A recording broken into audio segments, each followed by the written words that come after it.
You ever wonder why she ghosted the guy who adored her but keeps chasing the one who barely lifts a finger? It's not about how good you are to her. It's about how you make her feel about herself in your presence. The truth is, she doesn't fall for the man who gives her everything. She falls for the one who doesn't do these three specific things because each of them touches something primal, psychological, 6UAL. In this video, I'm going to rip the mask off female desire and show you exactly why the guy who does less ends up being the one she wants more. And once you understand these three truths, you won't have to impress her. You'll simply become the one she can't stop thinking about.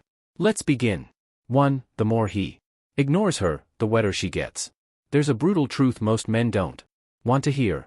The more available you are, the less she feels. The more you try, the drier she becomes. But the man who doesn't react, who doesn't chase, who doesn't flinch, who doesn't explain himself, he's the one her body remembers. Because indifference isn't just cold to a woman's subconscious. It's erotic. Let's get one thing straight. We're not talking about ghosting. We're talking about presence. Without pursuit. He's there, but he's not available.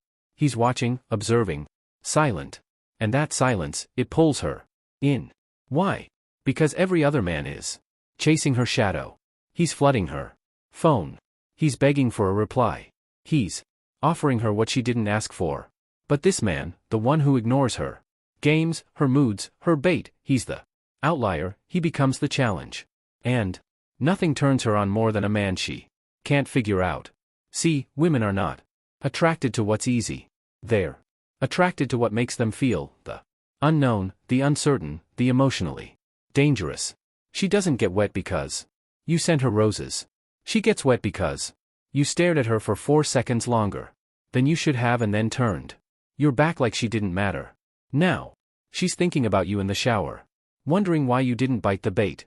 She wants validation, yes, but more than that, she wants to earn it. And if you give it too soon, you rob her of the tension that turns her on. It's not logical. It's chemical. It's biological. Female arousal is triggered through psychological uncertainty, not direct reward, not stability, not even handsomeness. It's in the gap, the space between what she wants and what she's not getting.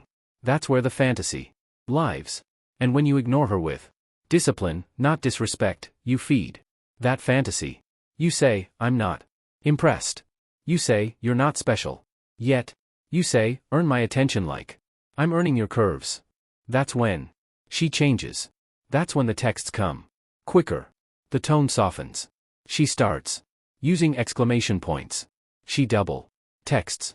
And finally, she submits because when you stop chasing her, she starts chasing the feeling of being desired by someone who isn't already hers. That's the paradox. The guy who worships her, nice, sweet, forgettable. But the man who pulls back, who gives her space to fantasize, that man becomes a story. And don't think she's unaware of this dynamic. She'll test you, ignore you, pretend to move on, but it's all theater. Because her emotions aren't in the performance. They're in the audience. Watching you, wondering why the hell isn't he reacting. She's used to control, used to power. But when you don't respond to her beauty like every other man, you take that power away. And in that vacuum, desire is born. You're no longer a man. You're a puzzle. You're a crack in her ego. You're the guy who doesn't fall in line. And that, my friend, that's sexier than anything money can buy. So next time you want to reply fast, don't. Next time she gives you attitude, laugh. Next time she pulls away, let her go. Because women don't fantasize about the guy who's always there. They fantasize about the guy who's always just out of reach. And when her mind can't catch you, her body starts to crave you. 2. He keeps her guessing, so she keeps coming. There's something about him that she can't decode, and that drives her insane in the most addictive way. He's not mysterious because he's hiding something. He's mysterious because he doesn't need to be understood. And in a world where most men overshare, over-talk, and over-explain, he keeps her guessing. That uncertainty? It's not a flaw. It's foreplay. Because here's the truth no one tells you. Women fall harder for the man they don't fully understand. The one who makes them question. The one who makes them wonder. Why hasn't he called? What's he thinking? Is he seeing someone else? Did I say too much? When she starts asking those questions, you've already entered her mind. And once you're in her mind, her body follows. See, most guys make the mistake of trying to be clear. They think if I just tell her how I feel, if I just prove I'm different, if I just show her I care. But women don't fall for explanations. They fall for tension, for ambiguity, for the gap between desire and certainty. That's where her fantasy lives. And that's where he, the man who keeps her guessing, sets up camp. She keeps coming back, not because he gave her answers, but because he didn't. She replays conversations with him in her head. She overanalyzes his silences. She stalks his socials looking for signs. All because he never gave her closure. He gave her curiosity. Understand this. Women are addicted to emotional highs. And no drug hits harder than the unknown. When she knows everything about you, she stops fantasizing. When she's certain of how you feel, she stops chasing. But when you're unpredictable, when you show flashes of desire, then pull back. When you laugh at her questions and leave her hanging just enough, that's not toxic. That's erotic psychology. It's the kind of mental chess that drives her wild because you're not giving her a fairy tale. You're giving her a riddle. And riddles get remembered. Now, don't get it twisted. This isn't about being fake. It's about being unapologetically in control of your energy, of not handing over your inner world just because she's curious. You are not a page in a book. You're a locked diary. And every time she turns the page and finds nothing, she wants more.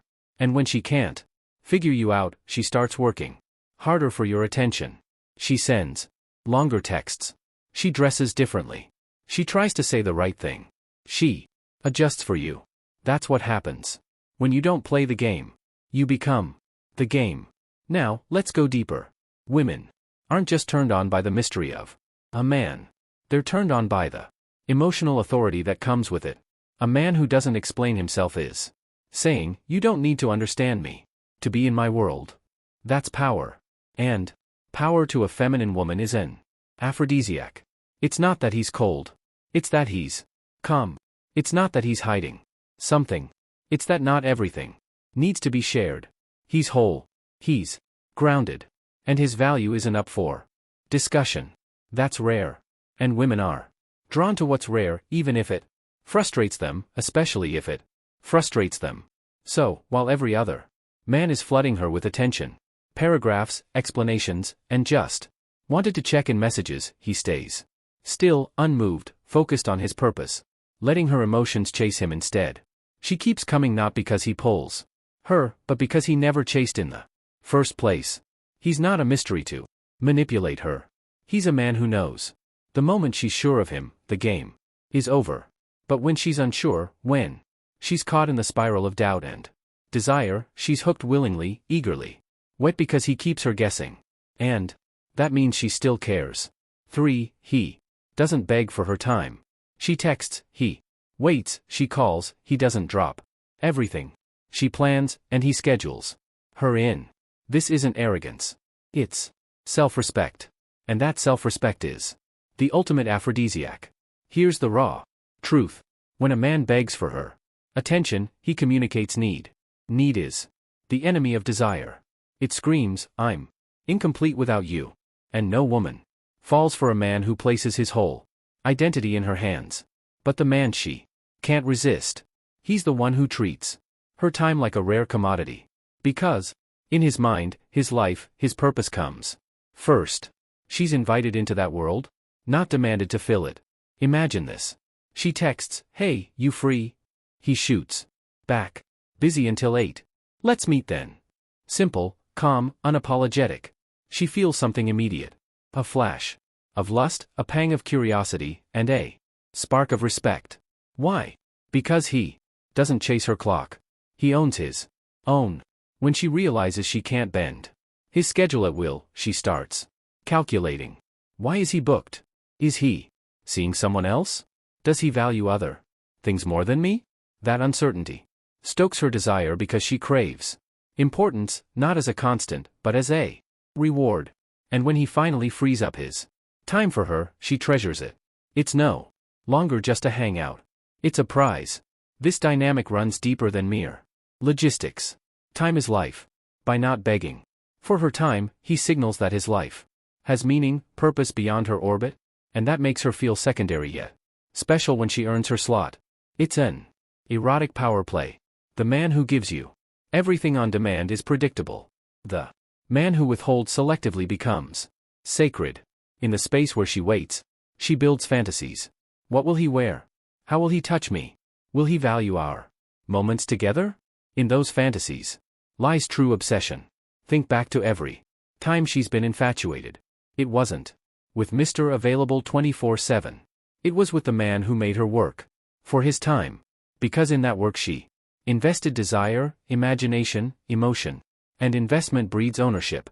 When she invests in seeing you, she owns part of you. She remembers the anticipation, the butterflies, the pulse in her throat. That memory becomes a drug she chases long after the date ends. Here's how to wield this Stoic secret. Guard your hours. Calendar is sacred.